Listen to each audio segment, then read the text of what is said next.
Si te cansas de la gente muy rápido, no es arrogancia, no es antipatía, no es que seas difícil, es sensibilidad emocional, es intuición, es energía que detecta lo que otros no ven.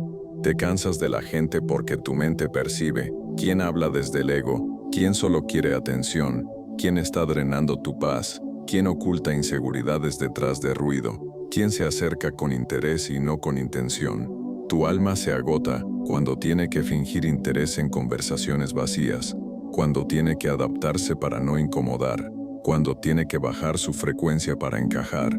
Por eso te cansas, porque ya no puedes sostener conexiones superficiales, porque no puedes con la incoherencia emocional, porque ya no toleras lo que antes dejabas pasar. Te cansas porque tu energía está evolucionando, y tu alma ya no acepta ser malgastada. Lo que para otros es normal, para ti ya es ruido.